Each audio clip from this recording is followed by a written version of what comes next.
오늘의 주요 뉴스입니다. 코로나19 신규 환자는 전날보다 3천여 명 줄어들어서 32,451명을 기록했습니다. 어린이날 휴일 휴가가 있었던 지난주 금요일보다는 5천여 명 늘었지만 2주 전보다는 18,000여 명 줄어서 감소세는 유지되고 있습니다. 전 세계 15개국 정상들과 WHO, 유럽집행위원회 등 국제기구가 참석한 두 번째 코로나19 정상회의가 온라인으로 열렸습니다. 미 바이든 대통령은 대유행이 아직 끝나지 않았다고 강조했고, 윤석열 대통령은 코로나19 백신이 필요한 국가에 3억 달러를 제공하겠다고 밝혔습니다. 코로나19 환자 발생을 처음으로 공식 인정한 북한이 현재 격리자는 18만 7천여 명이고 지금까지 6명이 사망했다고 밝혔습니다. 지난달 말부터 원인을 알 수 없는 열병이 전국으로 확산했는데 지금까지 발열 증상이 확인된 사람은 35만여 명에 달한 것으로 전해졌습니다. 한국형 발사체 누리호의 2차 발사가 한 달여 앞으로 다가왔습니다. 성능 검증 위성을 싣고 우주로 향하는 누리호의 2차 발사 성공을 위해서 준비가 한창인 나루 우주센터를 실시간으로 연결해 보겠습니다. 태양계가 속한 우리 은하 중심부에 도넛 모양을 한 거대한 블랙홀이 있다는 사실이 영상을 통해 확인됐습니다. 이번 블랙홀 첫 관측에는 전 세계 80개 기관 300여 명의 과학자가 참여했는데 한국 과학자 9명도 포함됐습니다.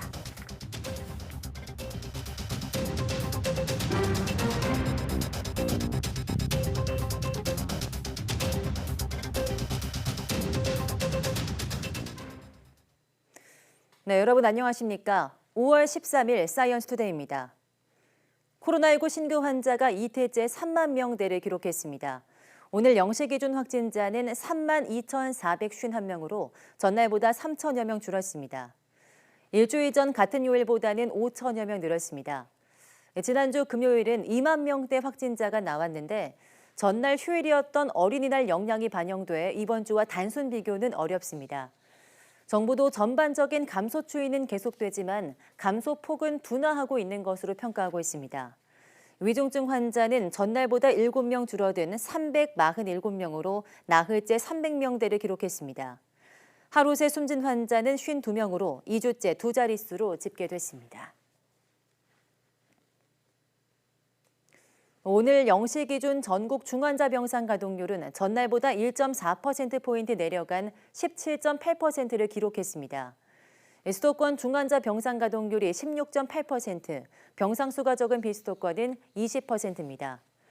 재택치료 환자는 23만 5,442명으로 전날보다 800명 가까이 줄었습니다. 이 가운데 집중관리고는 16,660명입니다.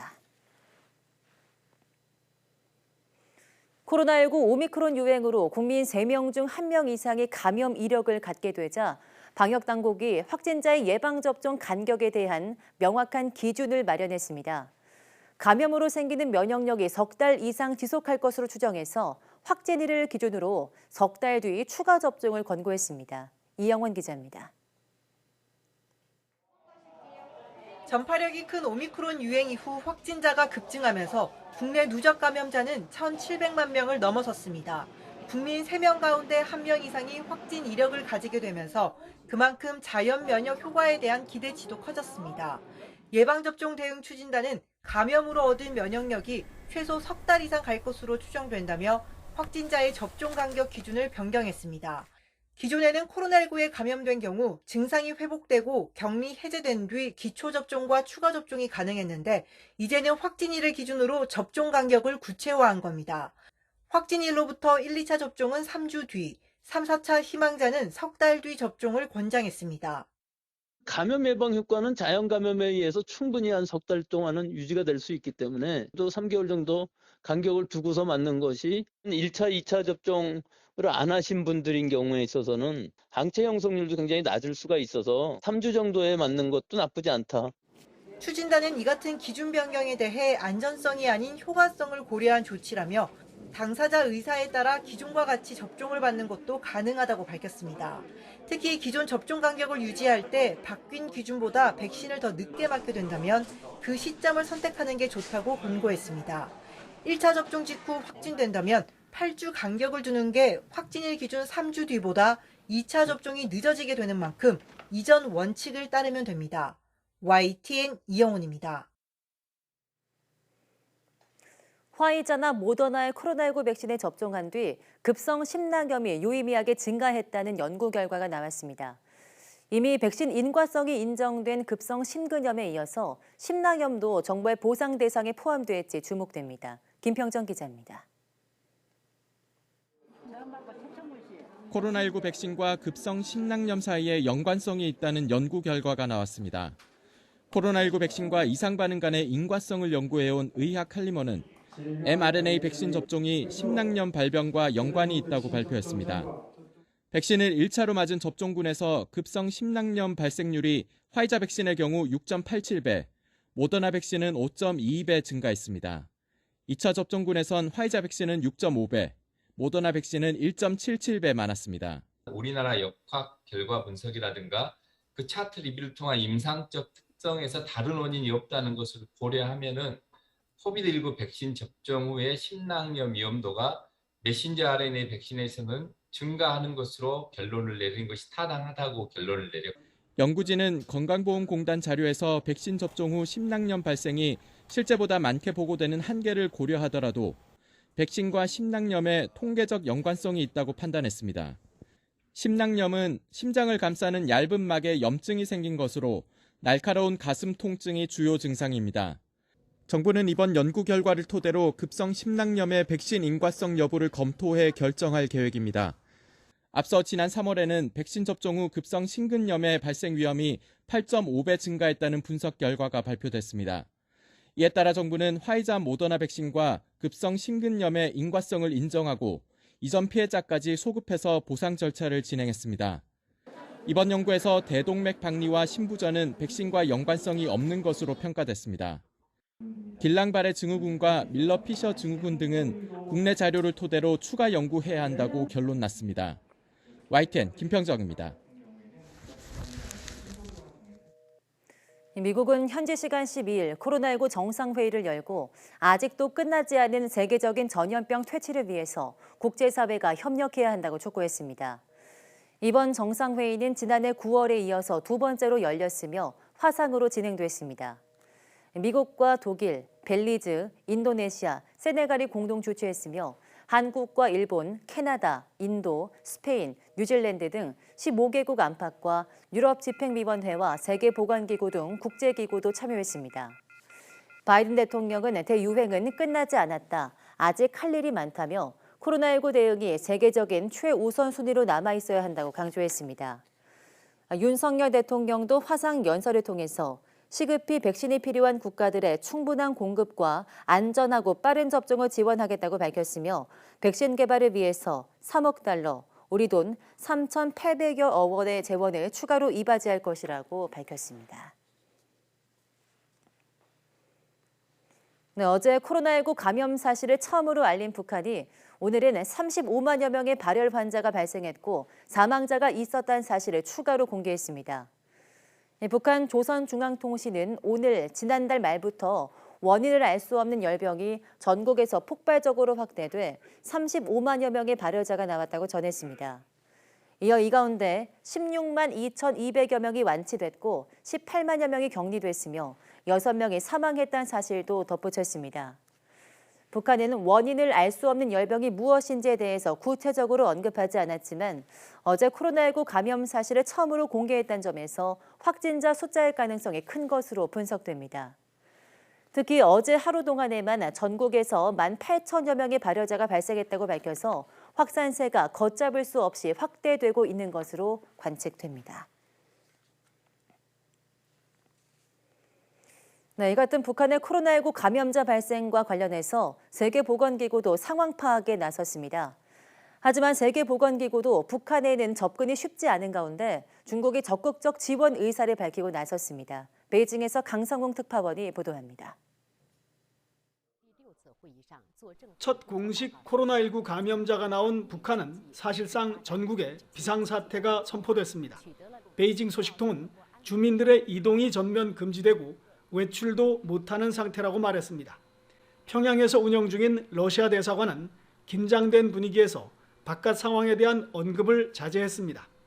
북한의 보건 상황을 국제사회에 전해왔던 세계보건기구 평양사무소는 거의 유명무실한 상태입니다. 코로나19로 국경이 봉쇄되면서 활동이 어려워져 전화는 자동 응답기로 전환됐습니다. 세계보건기구 대표입니다. 전화번호를 아시면 번호를 누르시고 번호를 모르신다면 영문을 눌러주십시오.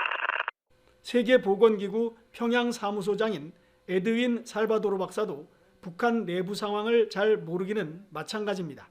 살바도르 소장은 YTN에 이메일로 보내온 답변에서 북한 당국의 보고를 받지 못했다고 말했습니다. 아울러 북한 보건성을 비롯한 관계자들과 접촉 중이라고 언급했습니다. 살바도르 소장은 또 그동안 북한이 백신을 받을 수 있는 자격을 갖추도록 지원했다고 강조했습니다. 백신을 제공할 수는 있지만 북한이 아직 받지 않았다는 얘기입니다.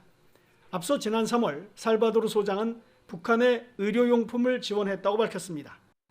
이때는 주로 의료용 장갑이나 마스크 등이 들어간 것으로 전해졌습니다. 중국은 북한의 보건 위기 상황과 관련해 즉각 지원 의사를 밝혔습니다. 中方随时准备为朝方抗击疫情全力提供支持帮助。 중국도 백신이나 핵산 검사 장비 등을 지원할 수 있지만 북한의 수용 여부가 변수입니다. 북한은 지금까지 사후 보고나 외국의 간섭 등을 우려해 백신 지원을 거부한 것으로 알려졌습니다. 하지만 북한 스스로 현재 상황을 중대 사태로 규정한 만큼 이번에는 다른 입장을 보일지 관심입니다. 베이징에서 YTN 강성웅입니다. 네, 북한에서 코로나19 발생이 처음 확인된 것과 관련해서 미국 정부는 현재 북한에 백신을 지원할 계획이 없다고 밝혔습니다.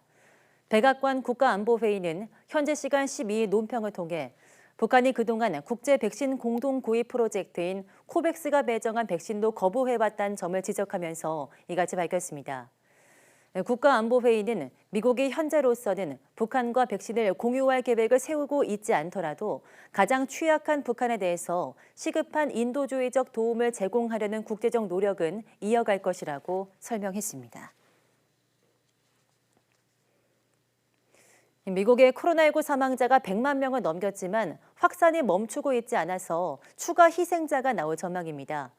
MBC 뉴스는 이미 지난 4일 자체 집계를 기준으로 100만 명을 넘겼다고 보도했고 미국 언론이 가장 많이 인용하는 질병통제예방센터 CDC와 존스홉킨스 대학은 각각 99만 5,700여 명, 99만 9천여 명으로 파악하고 있습니다. 미국의 사망자 규모는 세계에서 가장 큰 2위인 큰 것으로 2위인 브라질 66만 4천여 명이나 3위인 인도 52만 4천여 명을 훌쩍 앞서고 있습니다. 공중보건 전문가들은 미국에서 사망자가 많이 나온 이유로 비만과 고혈압 환자가 많고 고령 인구의 비중이 높은 데다 백신 거부 정서가 폭넓게 퍼져 있다는 점 등을 지목했습니다.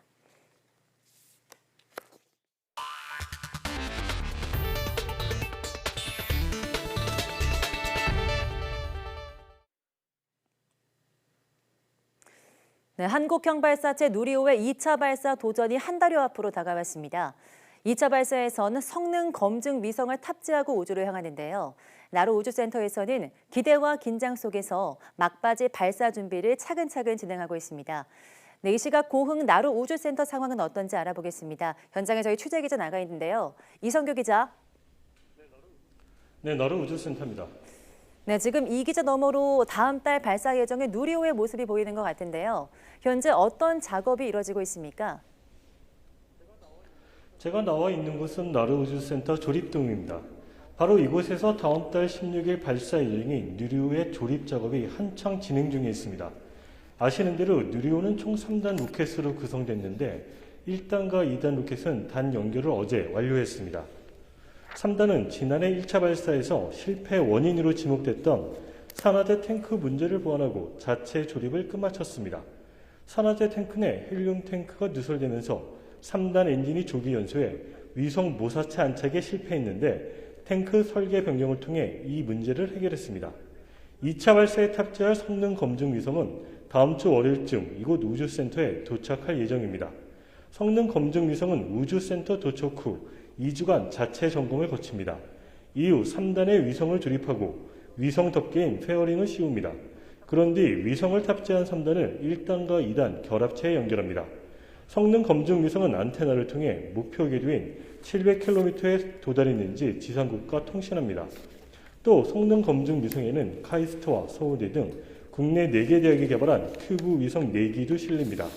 여기에 더해 1.3톤의 위성 모사체를 함께 실어 누리호의 최종 목표인 총 1.5톤 무게의 위성을 목표 궤도에 올릴 수 있는지를 확인합니다. 우주센터는 계획대로 발사 준비를 꼼꼼히 진행하고 있지만 긴장의 끈을 놓지 않고 있습니다. 그러면 여기서 이번 발사의 실무 책임을 맡고 있는 고종환 한국항공우주연구원 발사체 개발본부장과 좀 더 자세한 내용 알아보겠습니다. 본부장님, 고생이 많으십니다. 1차 발사를 거치면서 한 차례 시행착오를 겪었잖아요. 이번 2차 발사에서는 연구진으로서 어떤 부분에 가장 많이 신경을 쓰셨는지 설명 좀 해주시죠. 네, 저희가 지난 10월에 1차 발사를 했었습니다만은 아쉽게도 위성 궤도 진입에는 실패했었습니다. 원인이 3단 산화제 탱크로 이제 밝혀졌었고요. 아무래도 저희는 이번에 그 문제 있었던 부분을 보완하는 데 가장 크게 신경을 썼었습니다. 올 1월부터 저희가 문제가 있었던 부분품에 대해서 설계 변경을 진행하고 다시 제작해서 검증 시험까지 완료를 했고요. 4월 달까지 해서 3단부를 분해하고 재조립하는 작업을 완료했습니다. 현재는 2차 발사를 위한 본격적인 준비에 착수했다고 보시면 될 것 같습니다. 1차 발사가 좀 아쉽게 이게 실패로 끝나면서 이번 2차 발사에 거는 기대감도 남다를 것 같습니다. 2차 발사의 성공 가능성 어느 정도로 평가하시는지요? 네, 우주발사체 발사 성공률을 몇십 프로다 딱 이렇게 찍어서 말씀드리기는 어려울 것 같고요. 아무래도 지난번에 있었던 문제점에 대해서 저희가 이제 보완을 완료했기 때문에 지난번보다 성공률이 좀 높아지지 않았나 하고 조심스럽게 좀 생각을 해봅니다. 하지만 우주발사체는 그 동작 환경상 언제든지 실패를 또 할 수 있는 상황이기 때문에 낙관만은 할 수 없고 저희가 현재도 하나하나 조심스럽게 작업을 진행을 하고 있습니다. 네, 말씀 감사드립니다. 이 나로우주센터와 한국우주연구원은 다음 주부터 비상근무 체제에 돌입하는 등 발사 준비에 만전을 기하고 있습니다. 네, 누리호가 2차 발사에 성공하길 온 국민이 염원하고 있을 텐데요. 2차 발사가 성공할 경우 그 성공이 실제로 어떤 의미가 있다고 볼 수 있을까요? 누리호가 2차 발사에 성공할 경우 우리나라는 명실상부한 우주 강국으로 도약합니다. 자국 발사체에서 자국 위성을 자국 땅에서 쏘아 올렸기 때문입니다. 자국 발사체를 자국 위성으로 자국 땅에서 쏘아 올린 나라는 지금까지 미국과 유럽, 러시아 등 6개 국가에 불과합니다. 우리나라가 2차 발사에 성공할 경우 세계 7대 우주 강국으로 우뚝 섰다고 평가할 수 있습니다. 또 한국은 달 착륙선 등에 활용할 차세대 한국형 발사체 개발을 추진하고 있습니다. 누리호가 성공할 경우 차세대 발사체 개발도 한층 탄력을 받을 것으로 보입니다. 네, 누리호는 이번 2차 발사 이후에도 몇 차례 발사가 예정돼 있는데요. 추후 발사 일정은 어떻게 됩니까? 누리호는 총 6차례 발사 계획이 잡혀 있습니다. 지난해 10월 1차 발사를 했고 다음 달 2차 발사에 나섭니다. 만약 2차 발사에 성공할 경우 내년 초 3차 발사에 나설 계획입니다. 만약 2차 발사에 실패한다면 후속 계획은 정부와 논의해 정하게 됩니다. 3차 발사에서는 실제 운용할 차세대 소형위성 2호를 탑재하고 발사할 예정입니다. 이후 3차례 더 실용위성을 발사할 계획입니다. 지금까지 나로우주센터에서 YTN 사이언스 이성규입니다. 네, 인간이 사는 태양계가 속한 우리 은하 중심부에 거대한 블랙홀이 있다는 사실이 영상을 통해 밝혀졌습니다. 우리 과학자를 포함해서 세계 집단 지성이 힘을 모아 이뤄낸 쾌거입니다. 보도에 류재복 기자입니다. 영화 속 블랙홀의 모습은 엄청난 역동성과 화려함을 뽐냅니다. 하지만 이런 모습은 상상의 산물일 뿐입니다. 블랙홀은 중력이 워낙 세서 빛마저도 빨아들이기 때문에 볼 수 없습니다. 그런데 우리 은하 중심부에 있는 블랙홀이 처음으로 포착됐습니다. 블랙홀로 물질이 빨려 들어갈 때 에너지가 방출되는 경계지대를 찍는 데 성공한 것입니다. It seems that black holes like donuts. We now know that in both cases, what we see is the heart of the black hole, the point of no return. 발견된 곳은 지구로부터 27,000광년 떨어진 궁수 자리. 인류가 관측한 가장 가까운 블랙홀입니다. 크기도 태양에서 수성까지 거리 정도인 2,350만 킬로미터로 큰 편이 아닙니다. 아직 모르는 게 훨씬 많은 블랙홀의 정체를 캐는데 유리한 조건입니다. 그린란드에서 남극까지 분포한 전파 망원경 8개를 이어서 지구 크기의 가상 망원경을 만든 덕에 영상을 찍을 수 있었습니다. 전 세계 80개 기관에서 300명 넘는 과학자가 참여했는데 우리 연구진 9명도 힘을 보탰습니다. It's pretty amazing what we were able to do by bringing together people with lots of different expertise and that we were actually able to do this. 인류가 블랙홀의 모습을 처음 촬영한 것은 3년 전인 지난 2019년입니다. 연구팀은 지구에서 5,500만 광년 떨어진 M87 은하의 중심에 있는 블랙홀의 모습을 공개했습니다. YTN 유재복입니다. 네, 경유값이 연일 휘발유값을 넘어서 역대 최고가 행진을 이어가고 있습니다. 그런데 주유소별 가격은 판매 전략과 여건에 따라서 천차만별인 것으로 나타났습니다. 이승윤 기자가 현장을 다녀왔습니다. 서울 중구의 A 주유소. 휘발유값은 리터당 2,897원, 경유값은 2,993원으로 전국에서 가장 비쌉니다. 임대료 등을 이유로 적게 파는 대신 이윤을 많이 남기는 후리 소매 전략을 쓰고 있습니다. 자세가 안 돼서 임대료 내고 임대료가 비싸서 그렇습니다. 반면 5km 떨어진 한 주유소는 휘발유 값은 1,929원, 경유는 1,919원으로 중구에서 가장 쌉니다. 여기는 이익을 적게 보면서 많이 파는 박리담의 전략을 쓰고 있습니다. 박리담회라고 보시면 됩니다. 박리담회요? 왜 중구 여기 급사랑 땅인데 어떻게 이렇게 싸게 박리담회가 가능해요? 저희 같은 경우는 이제 여기서 몇 개를 해요. 싸다는 소문에 차량이 몰리면서 가끔 교통체증까지 유발할 정도입니다. 아무래도 돈벌이는 안 되는 데다가 기름이 너무 올라가니까 너무 힘들어요. 단단 키우는데 저번에 비해 가지고는 한 3, 4만 원 더 비싼 것 같아. 후리 소매와 박리담회를 절충한 전략을 쓰는 주유소도 있습니다. 기름값에 세차비를 포함해 조금 비싸게 팔지만 그냥 세차만 하는 비용보다는 저렴하게 파는 겁니다. 또 세차를 원하지 않으면 일반 가격을 택할 수 있도록 했습니다. 저는 지금 서울 시내 주유소에 나와 있습니다. 지금 보시는 것처럼 경유 가격이 휘발유 가격보다 40원 정도 높습니다. 역대 전국 평균 경유 가격 최고치가 2008년 1947.75원인데 이를 훌쩍 뛰어넘어선 가격입니다. 문제는 사회적 거리두기 해제 이후 차량 이용이 늘며 기름 수요는 높아졌는데 러시아의 우크라이나 침공 장기화로 공급 상황이 좀처럼 나아지지 않는다는 겁니다. 유류세 인하를 확대한 정부가 추가로 대응할 뾰족한 방법도 없어서 기름값 부담은 당분간 계속될 것으로 보입니다. YTN 이승윤입니다. 네, 국제에너지기구 IEA는 러시아를 제재해도 갑작스럽게 세계 석유 공급 위기가 발생하진 않을 것으로 전망했습니다. 로이터 통신에 따르면 IEA는 중국의 코로나19 봉쇄로 수요 증가가 둔화하고 미국과 중동 오펙 플러스 회원국에서 생산량이 꾸준히 늘면서 러시아 제재 역량을 상쇄할 것으로 예상했습니다. IEA는 당초 3월에는 러시아의 우크라이나 침공이 세계적인 공급 충격을 촉발할 수 있다고 경고했습니다. IEA는 당시 하루 300만 배럴의 러시아산 원유와 석유 제품 생산이 중단될 수 있다고 했는데 이번엔 그 수치를 100만 배럴로 낮추었습니다.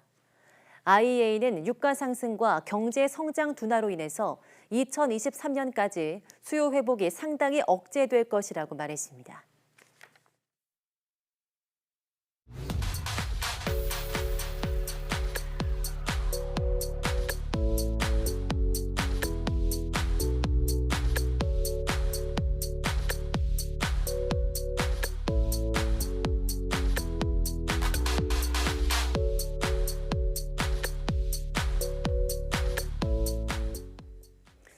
네, 화석이나 지질, 유물들의 연대를 추정하는 방법 중 하나가 방사성 탄소 연대 측정입니다.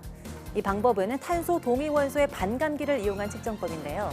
그런데 방사성 탄소 연대 측정법이 미술 작품의 위작을 가리는 데도 사용된다고 합니다. 오늘 오후 사이언스 투데이 사이언스 인 아트에서 알아보도록 하겠습니다. 많은 시청 바랍니다. 함께해 주신 여러분 고맙습니다.